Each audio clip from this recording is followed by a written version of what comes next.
bismillahi raxmaani raxiim anigoo aan magacayga Bilaal Maxamed ku magac dheer nasiib halkan waxaan rabaa in aan ugu horeyn horta aan Allah subhanahu wa ta'ala uga mahad celino wadadana u jeedan laamiga dib weyn baa marka hore lagu qabay oo waxay kamid ahayd meelaha ugu dhibka badan ee magaalada haday noqoto marka roobka da'o haday noqoto gaadiidka alxamdulillah shirkadda Keberco baa waxay bilowday 8 bisha inay meeshaan la jeedigo shirkadda Keberco oo iyadoo ah shirkadda horumarka deegaanka khaas ahaan deegaanada Puntland ka qayb qaadata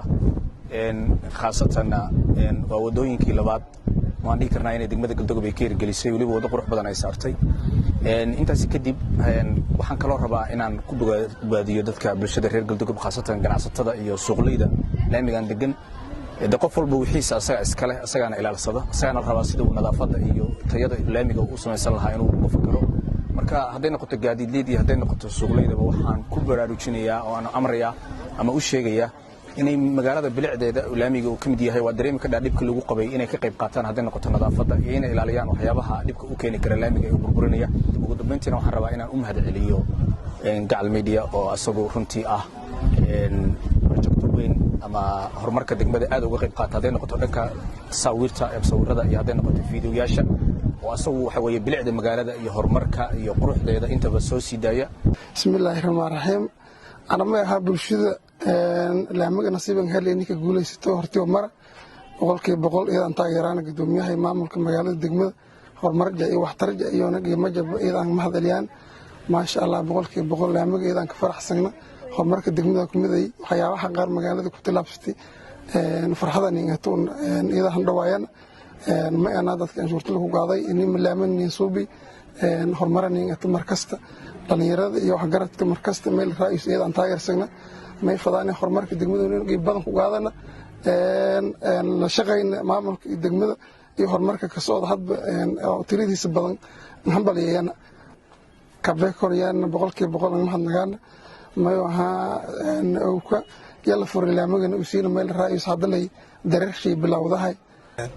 saxaafadda waa salaamaya marka koowaad magacayga Maxamuud Salaad Baliyaada gawaarleyda degmadan ka mid ahay aad baan ugu faraxsanahay laamiga noo furmay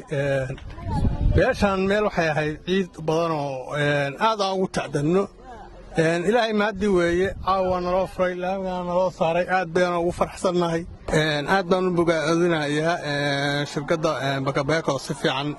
laamiga noogu dhistay iyo maamulka degmada gudoomiyaha Cabdiqafaar kamid yahay si fiican bay u shaqeeyeen waan soo dhaweynaynaa waan la shaqeynaynaa bismillaahir rahmaanir rahiim magacayga Cabdiqani Maxamuud Seeko oo kamid ah gawaarleyda ka shaqeeya gaalkacyo ee Galdogob waxaan caawa taganahay bartamaha magaalada Galdogob waxaana dhex taganahay laamiga cusbaa oo la sameeyay meeshaan oo awal dayacban ka jiray wadadan raf badan iyo ciid badan iyo meel biyo fresh lahayd aan ku arki jirnay oo caawa waxaan arkaynaa gado laami leh oo qurux badan waana u mahad celinaynaa shirkadda Keberco oo ka qayb qaadatay dhismaha laamiga iyo maamulka oo isna aad u shaqeeyay bilicda magaalada oo wadooyin badan jay saaray aan insha Allah rajeynaa wadooyin kale in laamiga laga dhigo hadaleedmo waxaan rajeynayaa laamigan cusub hadda arkayno oo magaaladu ay hadda haysto dadka ku dhex